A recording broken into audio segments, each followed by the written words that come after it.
It's Theme Park Thursday Live with Dillos Diz.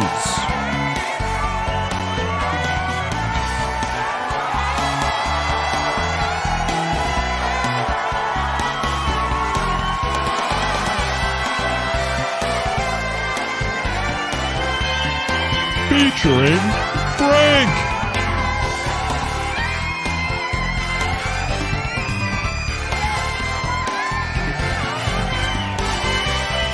And Jen.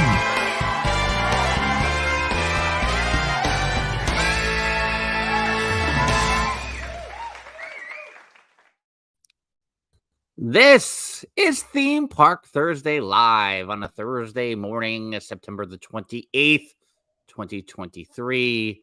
She is Jen. Hello.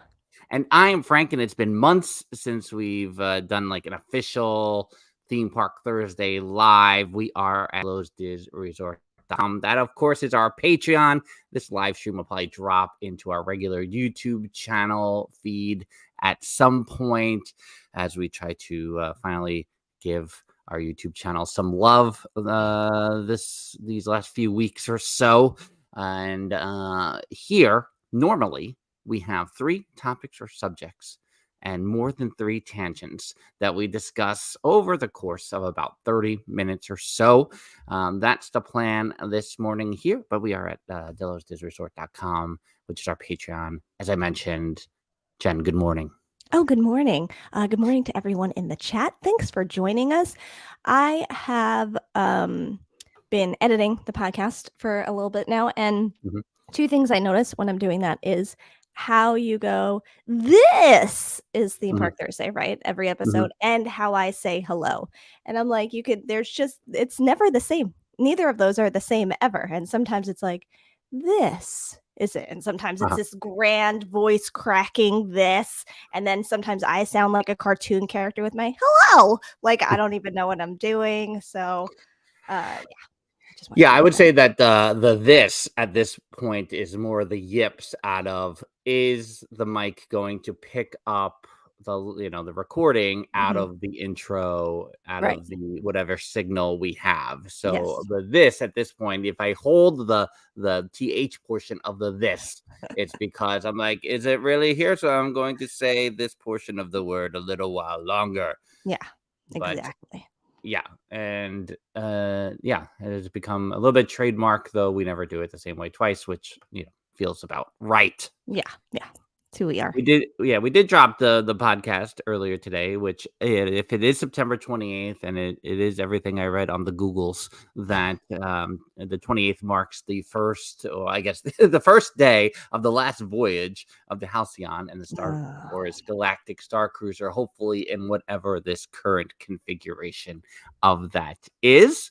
So Lexi, who's here in the chat, and Adam and Ryan all joined us to give us their memories, and not at all to make me feel regret about never going on. No, I know. Listening back to that one, I was like, oh, I'm getting the FOMO all over again. It's happening again.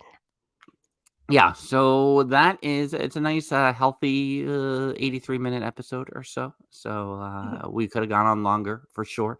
So make sure to check that out. We also are moving towards the 300th episode of the Dillos Diz podcast, basically, and that is in the works. We are scheming and Dilloing those expectations as well.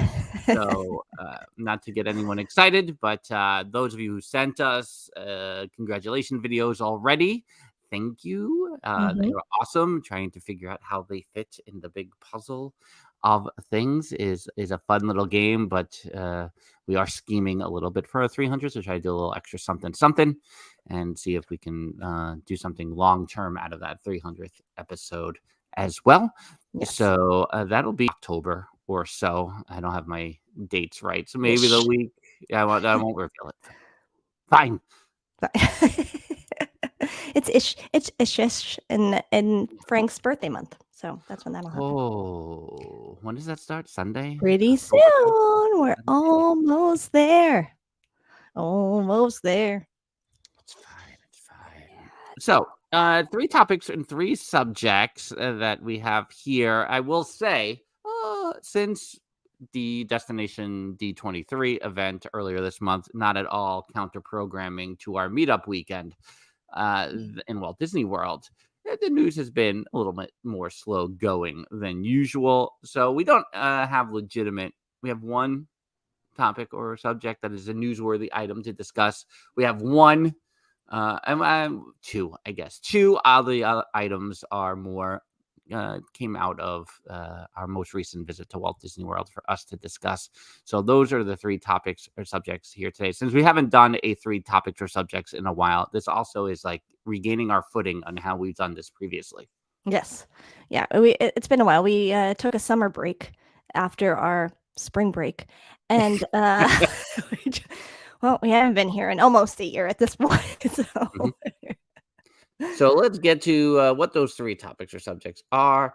Topic number one, Roundup Rodeo. Over our meetup weekend on the Saturday, September 9th, we ate at the Roundup Rodeo for the very first time. So I thought we would take a little time to talk about that. I, of course, was calling it Rodeo Roundup for about 8 months before realizing it's called Roundup Rodeo. And maybe I have to go back and double check of which one it really is. I don't know. I was today years old. So what is this called? I think it's Roundup Rodeo. Well, I think on the sign it says Roundup Rodeo, which is what triggered that. I don't know if I actually looked it up. Do I need Roundup Rodeo? Mm-hmm. It's Roundup Rodeo, right? Yeah. Who knew? No, I was calling it Rodeo Roundup as well. 100%, because you know why? It rolls off the tongue more trippingly than Roundup Rodeo. Rodeo Roundup. How? I mean, we're turning into Papa Dillo, basically. Basically, I mean, that was bound to happen. Some of us it happened a little quicker for than others. Mm-hmm. And topic number two: should the Magical Express return? Just I know we know people who did the mirrors transport. We did the rental car. We want to talk a little bit about just getting to Walt Disney World in general and what is really needed in life anymore. But we'll focus on that a little bit. A little Terminal C at MCO Terminal C at MCO. That threw me off for a second to say two C's in the same sentence. Right. A little bit of Terminal C conversation in there as well. And topic number three, $60 billion. Disney has thrown out a blue sky, a random number to nearly double park spending. It's going to be $60 billion over the next 10 years. So we'll chat about that and at least what we know. I think we know the number that's going to Walt Disney World. We'll pull up a Reuters article to kind of go through that time permitting, of course. Yes. So topic number three, $60 billion. Topic number two, should the Magical Express return? Topic number one, it's the Roundup Rodeo, not the Rodeo Roundup. Place your bets. Place your bets. Those in the chat now get to choose the order in which they'd like to hear these topics. Theme Park Rob mentioning in the chat the passing of Michael Gambon. I never say his name right. Gambon, who was the second Professor Dumbledore in the Harry Potter movies. Having just watched with the 7-year-old the fifth Harry Potter movie over the weekend, and shaking people up on the Twitter, on the X Twitter, about my feelings about the fifth Harry Potter movie. I feel a little more pertinent there as well. We got 213-123, 213. Well, 213 wins. 213 it is. Let's get to it. Should the Magical Express return? Lexi, I believe, did the mirrors transport. So she definitely can chime in on her experiences. We have not done the mirrors transport. We are traditionally, ritualistically, we don't like change. Rental car people. Yep. We've had a couple of Magical Express experiences over the years. But this time around for our meetup, it was a Thursday afternoon to Sunday morning. We rented a car. We didn't use the car as much as we normally do. Got the Skyliner. We actually took the Skyliner to Hollywood Studios, even though I love driving into the Hollywood Studios parking lot. #always MGM. Using the proper names apparently first. today. We did drive over to the Polynesian for an Ohana breakfast on the Friday morning, and left the car there for a certain amount of time.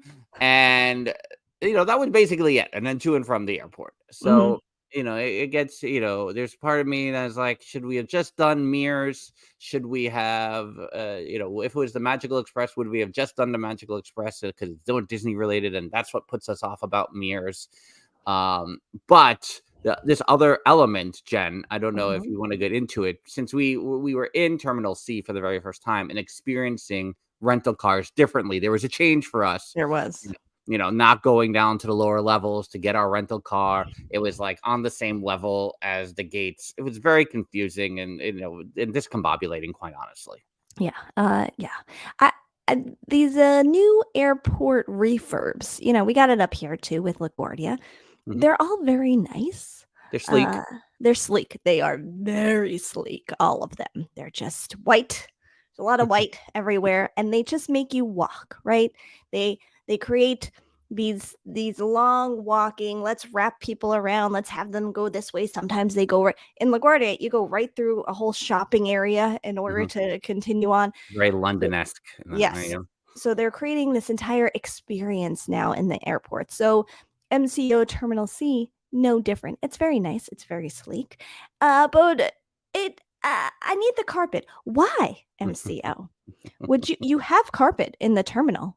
I saw it. I saw the carpet, and it was different. People love the carpet. What are you doing? Yeah. People love the MCO carpet. They take pictures of it. They say, this welcomes me. It's really sad when I'm leaving to see this. Why would you put different carpet? Do you not have any anymore? Because it's that old? Redesign it and do it. Make it. Yes. You know what the social media, response is about the MCO carpet, MCO. How do you not then?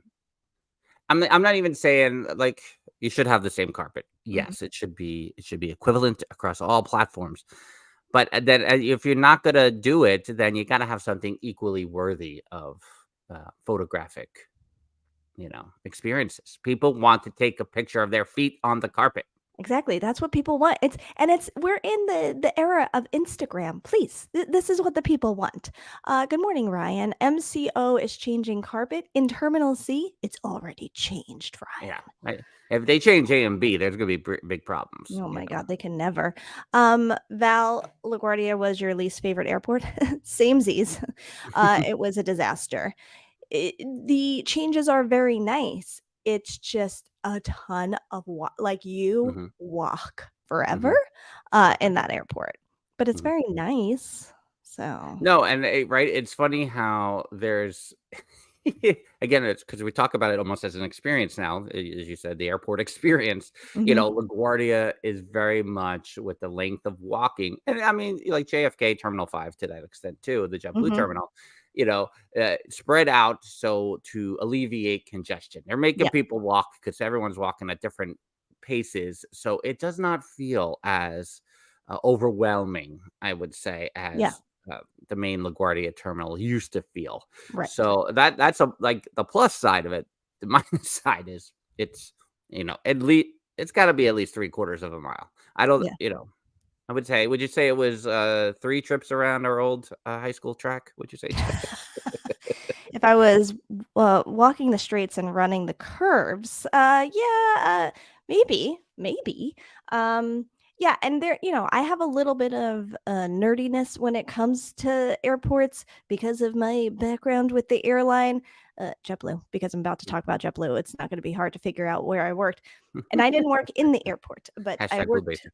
Yeah, Blue Basic. But I worked for the airline itself, but in the airports department on the HQ side. Anyway, so I got to visit JetBlue Terminal 6 to say a farewell to it because that was closing. I got to visit Terminal 5 when it was under construction and kind of see it come together. There was a big T5 party to kick it off. And so I nerd out a little bit when it comes to like, ooh, look at this new airport. Ooh, it's all nice and all that.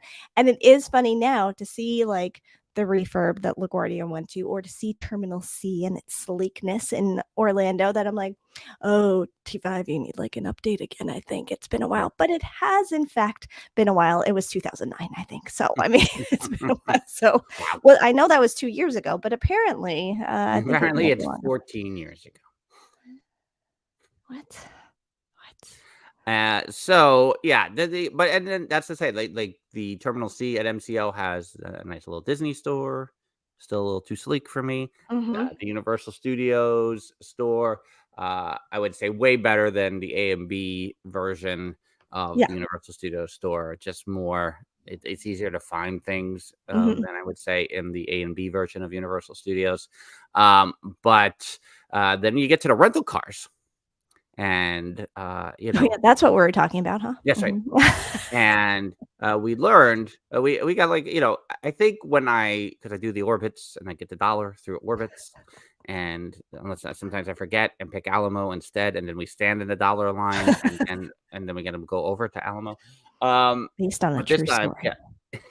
yeah, it was dollar definitively, and I think the selection I had picked was like the roulette wheel, basically. Like, Mhm. whatever we got, we're gonna give you. And I was like, Yeah. we've been in the small cars before. We don't care. It's two of us with two backpacks. Like, whatever. Blue basic. Yeah, but sometimes you hope that they give you, like, they throw you a bone and upgrade you. Now, everyone in line was looking for an upgrade that day. There was a Yeah. woman who was like, "I want an Escalade," and they're like, "You ordered a compact." I would like the Escalade, and they're like, "Well, you can go over to Terminal A and B. There's a shuttle, and you can go and they should, if they have one in on the lot, they'll give that to you. Can you bring the Escalade over here? No, you have to go." Over to this is the process that you have to Mhm. do if you want to have an upgrade. We do not have what you ordered is what we have available for you right now. So there was a lot of that. And there were a lot of like similar looking cars in the parking garage. Yeah.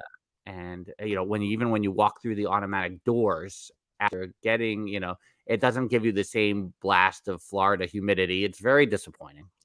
It was all very weird. I was like, where am I? What's happening? This is not the welcome I was expecting. I don't know. Yeah, when you walk out of the A and B rental car area to cross the street to the parking garage, you get blasted with a certain specific. It's not a Disney breeze. It is a certain blast of Florida humid air that informs you that you have reached your destination. It is the best humidity you will ever feel that makes you go, "Oh, I'm here. I'm back. This is amazing." You want The to same shower by the humidity. time you get to your to your Same car. humidity, you'll be cursing in an hour and a half. Correct. So we drive the car all weekend, and it's great. And the thing that we forget to do in returning this is a longer topic than I expected. The thing we forget to do, because I don't want to get the extra charge for the gas, is no, I'll fill it before we come back. I know where to get the gas, and the thing we forget to do is fill the gas tank. Yeah. When we get to the park garage, I was like, oh, I didn't fill the gas tank. And Jen's like, you didn't go anywhere. Like, how bad can it be? And I was like, yeah, that's true. We didn't like drive up and down I-4 or anything, but blah, blah, blah. We didn't leave the car running for long periods of time. So whatever, just deal with it this time around. Well, then we learned more later that afternoon at the family dinner. Jen, over to you. So Mr. Snidillo, if anyone follows him anywhere on social media, it's under Jay Likes Cars. He is a big car person. He knows cars. He knows them well. He enjoys learning about cars, all of the things. Normally, if I am on a trip without him, he will be like, what kind of car did you get?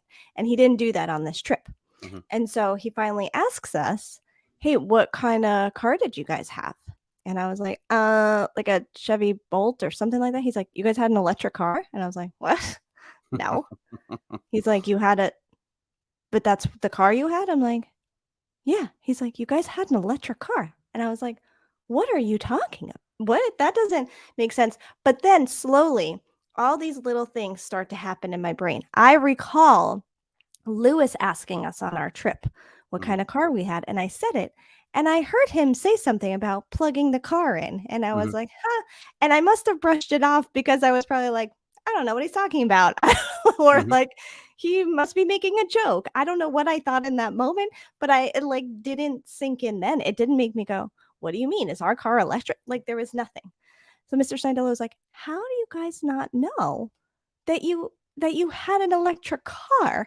And I'm like, I don't. He's like, did you hear the engine? I'm like, wait, we didn't notice. We literally did not notice because I said, I mean this in the best way, but I don't care about cars. So I never notice like anything like that. Like I just, and not like I can recognize nice cars and I can appreciate cars, but I don't know the nitty gritties like that. And I don't understand it. So he was like, there's no sound. Like when you start a car, and I was like, we're not paying attention to that at all. We have no idea. So we are all hysterical. And then he's like, you are the people that would have shown up at the gas station trying to fill up your car and you would have had to plug it in. And thank goodness you guys didn't drive around more because you have to plan that out when you got to like plug in the car or else you're going to end up stranded somewhere. I'm like, oh, yeah, well, good thing. To which point Frank then goes, oh, I did see something about 75% when we pulled into the garage when we were returning it. Like all these light bulbs started going on. I'm like, huh, Lewis said that thing. I saw 75%. Oh, so now we will just be known for not realizing we were driving an electric car. But he just keeps like, I am so happy you guys were driving more because you would have been stuck on the side of the road because you wouldn't have realized that you needed to go plug in your car somewhere like for a while. Like you have to like charge it up for a bit. Yeah, and I feel like and maybe even in spring training when I went with Papa Dillo, like there was part, sometimes you get that feel of like my father-in-law has a Prius, and so it has that kind of little like chugga thing that happens sometimes. And even in the spring, I didn't even think about it, and now I'm like, did I have a hybrid in the spring? Because I know I filled up the gas there because I went all over Florida, right? But this time, it didn't even occur to me. And maybe if it said like 20% on the dashboard, maybe it would have been like, what does that mean? But long story short is we want the Magical Express to return so we don't have this confusion ever again. Right. And to the question we started with at the beginning of this topic, and it's still our first topic 22 minutes in, is that one, I think we would have used the Jeffers, you did. Thanks for letting us know, Jeffers. Sorry we didn't pay attention when you said that. Or it didn't. This shows you the level of anxiety that we have when we don't hear any of that. We didn't hear probably the rental car guy say it. We didn't hear Jeffers say it. We didn't have Lewis say it. Like, well, and you said that that's probably why, because you said, oh, we'll just fill it up to the guy. Like he never approached us about filling up the tank and what we want to do. You automatically, I was like, oh, well, you just said it ahead of time, so it covered us. He never even tried to push the whole like, you want to prepay for gas. Jeffers, I appreciate you telling us. You told us, Lewis told us, Mr. Sandello would have had I told him what car we had. It's but I think we would have done the Magical Express on this trip. One, because it's free, and that's a free quote unquote, probably tied up into the resort fees, but great, I'll take that. And we knew that we would be like hopping around and we had the Skyliner and we were with people. I would never say never to Mears, but I don't know that if I'm like, well, if I'm paying for Mears, I might as well get a car. Plus, I do like a rental car typically because I like to just be able to get in a car and go. Like, I don't want to. We waited for a bus at one point, which took a while, which was fine because we're all hanging out. Like, I did not care about the transportation aspect on this trip either because we were all hanging out and like that's what we're there to do. So it wasn't like, oh, come on, I'm trying to get back to my hotel, or oh, okay, I didn't care. So there's that aspect of it. But I think I would continue to rent a car. However, for trips like these, maybe it is something to weigh out in the future, especially if we're going to get a car we don't know how to operate.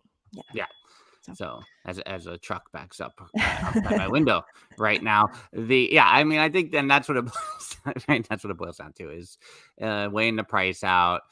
Jeffers mentioning he would pick Uber over Mears in the future. I saw that earlier in the chat. So yeah, there's the options. I think the thing with Uber is I find the pricing to be all over the place. I mean, and that's just because New York City, the pricing is all over the place. Right. It's probably a little more consistent in Orlando, but that I guess that would be would I just pick Uber? I've gone from Disney to the airport a couple of times with Uber, but I don't know about both ways. I feel like the unpredictability of that makes me uneasy, I guess. Yeah, and I do think that there are certain times of the years where those rental cars are insanely expensive. I feel like most of the time we can get a good deal, which also helps. Yeah, But I mean, and that fueled, no pun intended, the decision to get a rental car this time around. But the whole, it was all just different and changed.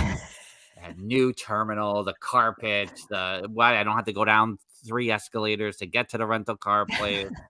The humidity is different going out to the parking garage. Everything was different. By the time I got in the car, I had no idea what I had. No, that what that humidity was coming out of Terminal C? Sleek. That's sleek humidity. It's different. It was sleek. That's a t-shirt. Sleek humidity. On Saturday, September 9th, we dined at the Roundup Rodeo. That was part of the meetup. We got the reservation like a week before. I think collectively, none of us had partaken in the Roundup Rodeo before. So it seemed like, this is something new that if we all do it together as a first time experience, that's cool. Even though Jen and I were like, we don't want people to have to spend more money than they're already doing on us. And it's very concerning. The family style aspect, I think we'll get to in a second, but, opened earlier this spring in Toy Story Land. Me, anything Toy Story themed, I'm going to be a little more into and excited about. And that is something that I think when we talk about this, I have concerns and I have positive thoughts. So I don't know where to go here. Yeah. And that is where to go. Jen, over to you. You're laughing. I'm trying to read and talk at the same time. I can't do it. Sorry. I'm laughing because Jeffers is recounting how the conversation happened about the car. And he said, what kind of car did you get? And we told him, and he said, cool, you got an electric car. And I said, no, I don't think so. And then he kept quiet. I'm sorry, Jeffers. I'm sorry we did that. Well, there you go. But listening, that's our thing. We like to listen. We are very big on listening. We're good listeners, except when the anxiety is a little higher than normal. What do we know? Really. Anyway, back to Roundup Rodeo. Rodeo. Let's start with the positives. I really loved the theming of this restaurant. I appreciate a good theme. I appreciate them going all in. We are in Toy Story Land. And one of the things about Toy Story Land has always been like, I feel like it should be bigger, right? Like, there should be more of it. And so extending into this restaurant was like, oh yay, there's something more Toy Story themed, and it's very cool. And it's I don't want to give things away, but they do things in the restaurant that bring you into the story more and make the experience that much better. So I love the whole theme and the idea of it. And for that, yeah, right. I mean, that's my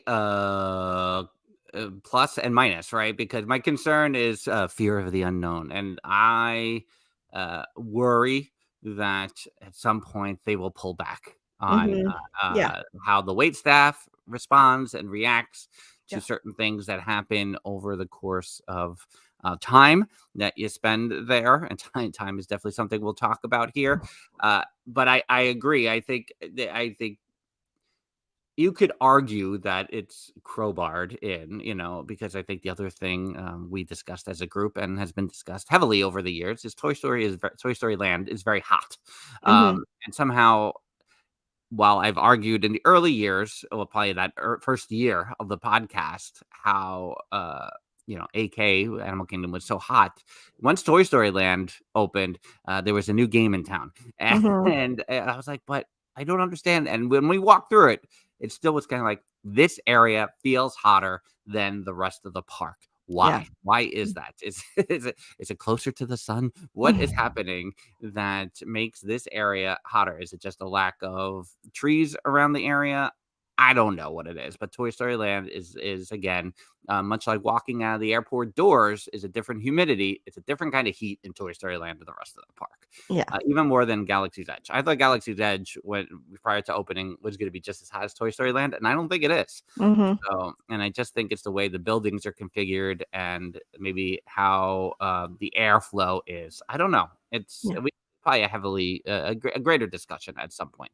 But Toy Story Land is hot. I will never argue that down. That is facts. So to have a place you can go in Toy Story Land that is indoors and out of the heat, even in that time before we got 20 minutes or so that we were waiting to get inside, we arrived early for our reservation. Then you wait a couple of minutes after the reservation time. I was like, it is hot. So that that's a point that is good about the building being there. I know if you do the social media scrolling a little bit, the doom scrolling, you will find a lot of people have feelings about the restaurant in general, and they're not positive. But overall, and maybe it's because, Jen, you and I, our visions of barbecue are way different than a lot of the rest of the country. But for what I thought we got, I thought the food compared to a lot of Disney restaurants was good. No, I agree with that. I don't know that probably our expectations were Dilloed. So I don't think I went in expecting like a gourmet meal of any kind. I don't think I went in there like, oh, this is going to be the best barbecue I've ever had, or the best food I don't think I was thinking that, because I knew it was one of those restaurants that's kind of in between like a fine dining and a quick serve. Like it's just the in between, and a lot of the in between restaurants, they're good. Like there's something, so I don't think I was expecting too much there, but I know that barbecue especially is very like, if you're going to do it, you got to do it right. So I get that too. And that they have the one in Epcot. I know you and Theme Park Rob ate there, right? Yeah. Do you feel like Sam there's Eagles, a difference between? I thought Rodeo Roundup was way better than Sam Eagles, and I don't know if that's the restaurant quality versus the quick service, just the turnaround of that. And again, still during low staffing times in 2021, when I maybe the quality was based on the staffing, being shorthanded or whatever. So I'll give them a pass. But I know I enjoyed Sam Eagles, not to say I didn't, but I found the quality of Roundup Rodeo to be greater than Sam Eagles. Yeah.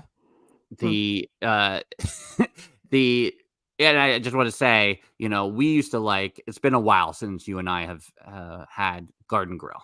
Like, I'm not going to put Roundup Rodeo against Garden Grill. Like, Garden Grill was we always enjoyed that. But sometimes I see people who respond to the family style, the food involved that way. But our experiences there were greater than Roundup Rodeo. If I'm going to draw those comparisons. Yeah. I think we would always say like, oh, if we ever came on Thanksgiving, that's where we would eat, because we always felt like the food would be good, that it would make us feel like, ooh, this is good Thanksgiving food. And do you remember that we did like a big family dinner in 1999 at Ohana for Thanksgiving? I sure do. And I think that still prompts that we wish we ate at Garden Grill for Thanksgiving, because we didn't like Thanksgiving at Ohana. I didn't. I don't know how you felt. No, I don't think that's no, we cannot do Thanksgiving at Ohana. I feel like, no, I mean, we can, but you're just making me think about that trip and how, like, at some point we should try to do a deep dive of what do we remember from that trip and what did we do, and nothing. Not much. No. Because I feel like I know of one picture that exists, and like I don't like, it's weird, but we were in the moment. That's why there's not a lot of pictures. I mean, and it was the late 90s. We don't have the phone. It was a different time for picture taking anyway. But We should explore that one time. We should reach out to see who has pictures from that trip. Oh, that's true. Yes. Anyway, we digress here. So, the thing that we talked the most about after leaving is the time involved at the restaurant itself, from when we got in there to when we left out, just short of 2 hours. Mm-hmm. So a couple of things, right? Because I know how I felt. My anxiety the last 45 minutes was like, you are killing my day right now. Mm-hmm. Killing my day. There's so much time being spent in here. What is happening? Why is there so much time in between one course to the next, the drinks to the salads, whatever? Mm-hmm.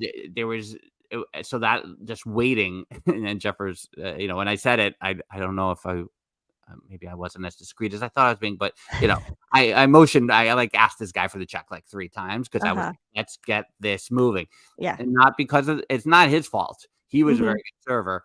It was just felt like that was what happens at Roundup Rodeo.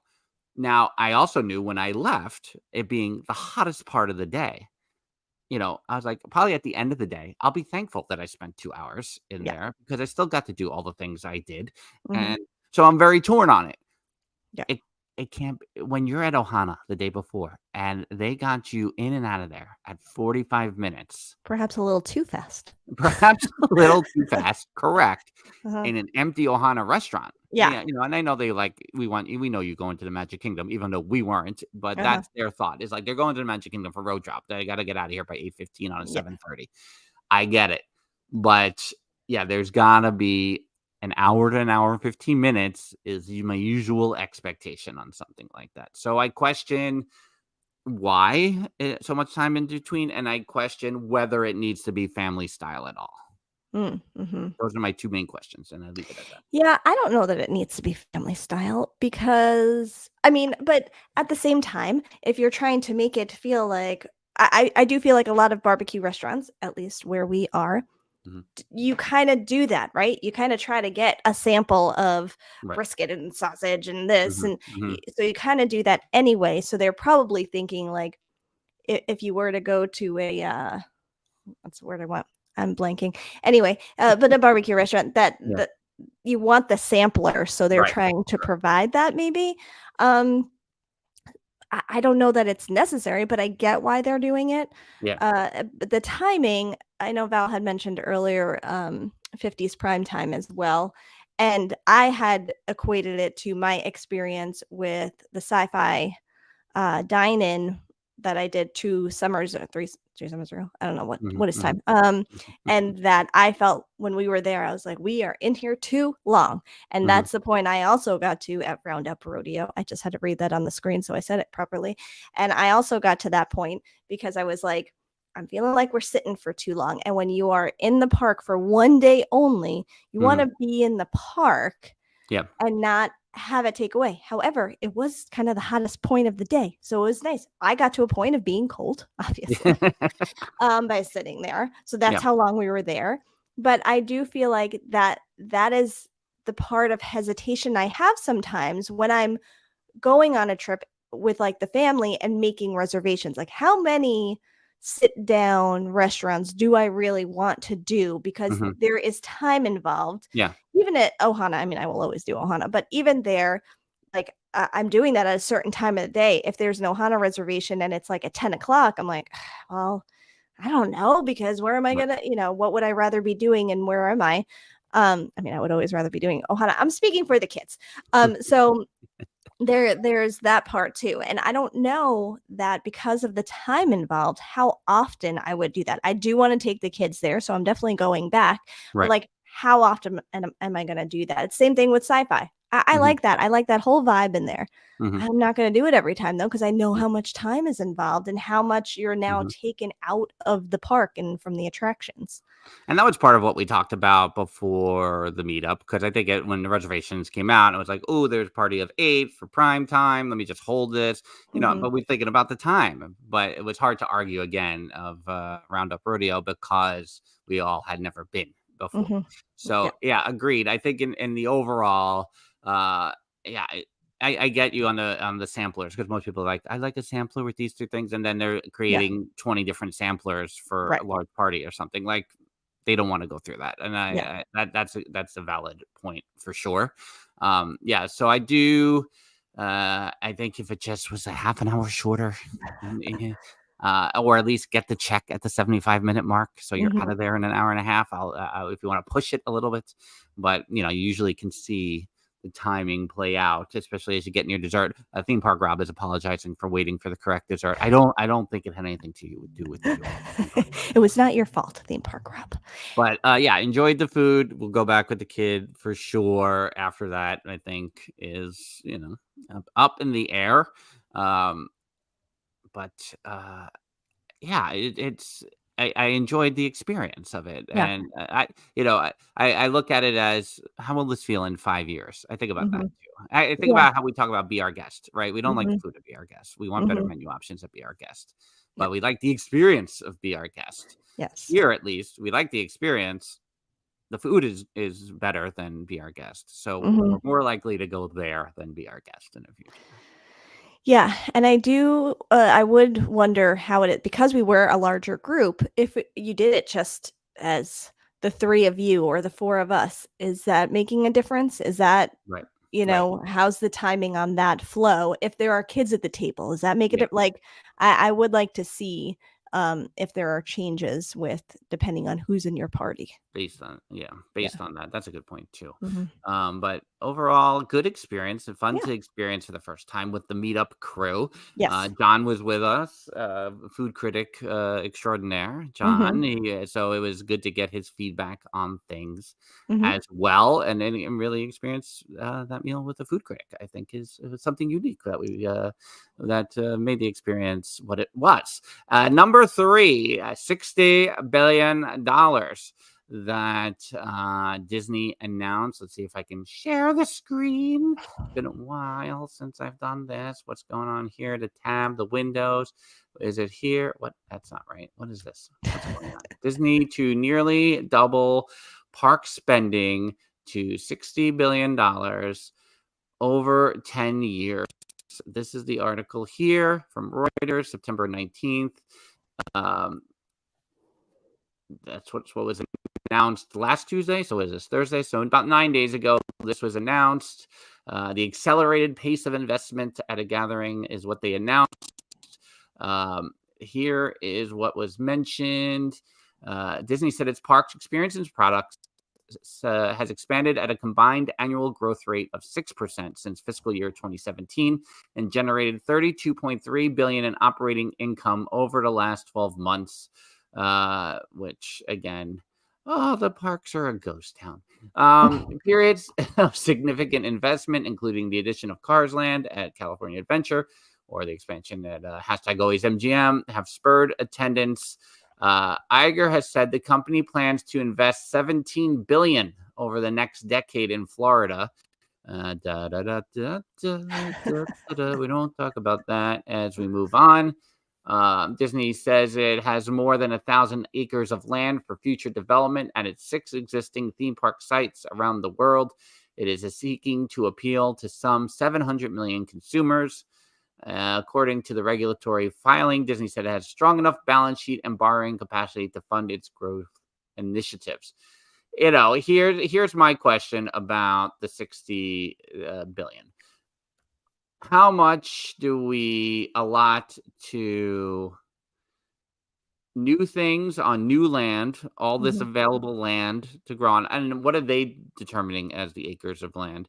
Because there's a lot of areas that need building and improvement where it currently sits. Mhm. So the existing land that is being used, there's places that need improvement. Yeah. How much are we going to put into that versus how much are we going to expand into new land? Yeah. And also, how much are we getting as supporters of Disney and having this podcast? Will we Mhm. be getting some of that money? I'm just waiting to hear on that. But I do think a good portion should be spent on the existing and what needs some updating or refurbing or Mhm.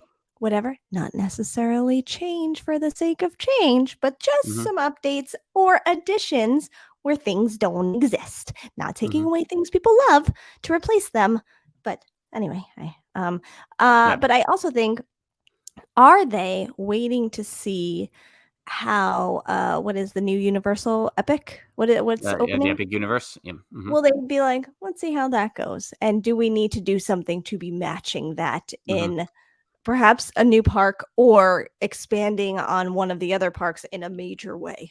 Yeah, they need to make an announcement on the Beyond Big Thunder Mountain, probably just with right before Epic Universe opens, so that they steal a little bit of that thunder. No pun intended. Mhm. But yeah, if there's gonna that's gonna be they're gonna need a shiny object within all of this for Mhm. the PR of it. If Yeah. they're just saying we're refurbing it, all the things that have needed love for years, the public isn't gonna be like, yes, and now I'm gonna go back. Yeah. If you introduce something new and shiny, which, again, Galaxy's Edge, I'll sit here until every year and say, I really didn't think I was going there for 6 months because Mhm. what I thought the crowds would be, and that didn't happen. So it's gonna have to be something. How you gonna put the butts in the seats? Yeah, for sure. Lexi is saying another land at MGM and 2 lands at AK fill up the parks that need a bit more. Mhm. Muppets Land. I do think they have to drive traffic towards Animal Kingdom, and that's the other one too. I think Flight of Passage put some butts in the seats. I don't know if Pandora put butts in the seats. Right. So again, it's the land. I think as much as Flight of Passage drew people to the park, I think it also kept some people away because it's like, well, I can't if I gotta take too much time on the new thing, I'm not gonna go over there. Mhm. So it's gotta have to be something that we also want to take in the views and feel the theming and the experience of the whole area. And that wasn't Pandora for us. It wasn't, you Mhm. know, Toy Story Land, yes. Star Wars, yes. But for Animal Kingdom, you're gonna need something. And I don't know if Indiana Jones will get me there. Is Yeah. it gonna get everybody there? I don't know. Mhm. I think Encanto is and wherever they put another Moana element. They show these things every month about what streams the most on Disney Plus, and Moana consistently for like 6 years or whatever, however long Disney Plus has been around. Mhm. It's always in that top 10, 12, Yep. whatever. I think it's top 10 of what's streaming, and like the popularity is crazy for Moana, and I feel like Disney is like, it's got to wane eventually, so we're not gonna have to build something, or we'll at least Mhm. do this Journey of Water thing. It's like, no, it's still really popular, and Yep. I think after the Disney 100 movie releases are done, I know that I examined a little bit of what was making money and what was not making money, but I feel like Coco being in that mix, Moana being in that mix, they're checking to see how they compare to.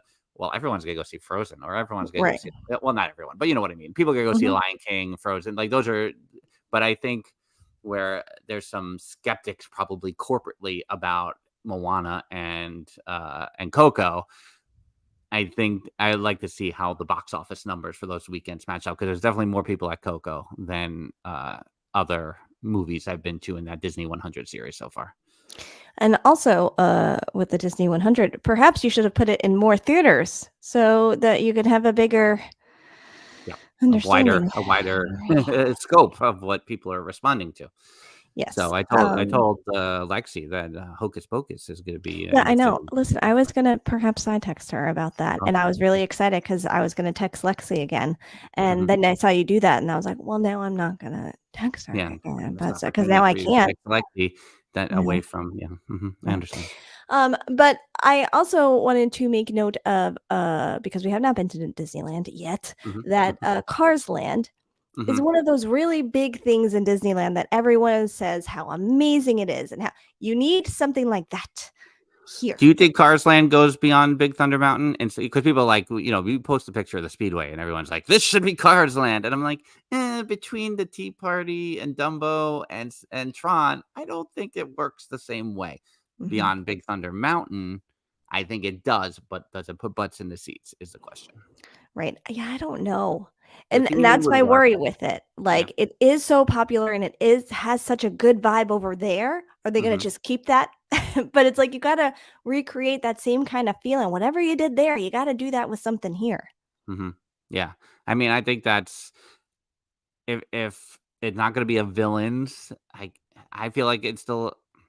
I mean, I'm not seeing numbers of how Disneyland was impacted by Cars Land.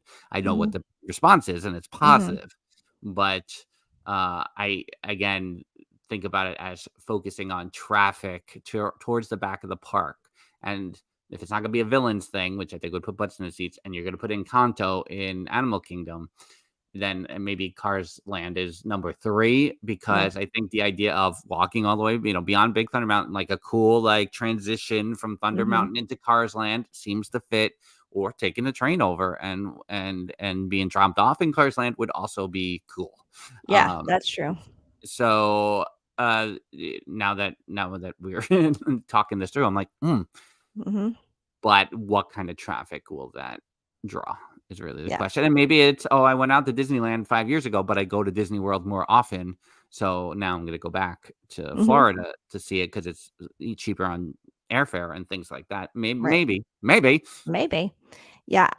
There's votes in the chat for Cars Land beyond Big Thunder Mountain. So interesting. All right. Well, here's that 30 minutes that we're now at the 50-minute mark for on Theme Park Thursday live at DillosDizResort.com. Thanks for hanging out here. We are going to drop this into our YouTube channel if you're watching publicly at this point following Thursday morning. But make sure to try to check out our Patreon, DillosDizResort.com, with tier levels as low as $1 per month. That's the value level. We got a value, we got a moderate, we got a deluxe, all for you waiting at DillosDizResort.com. I'm trying to figure out what the consistency of Theme Park Thursday Live will be going forward because of my schedule, but hopefully we're cycling back through. I don't want to, I want to do it consistently, but I'm like, it's going to be some mornings, is it going to be some evenings? I don't know how it's going to go. So that is TBD. And after that, we will be marching in October towards our 300th episode, and not at all towards my next birthday. Both. Why not both? Until that time, thanks for hanging out with us. She's Jen, and I'm Frank. Bye-bye. Deuces.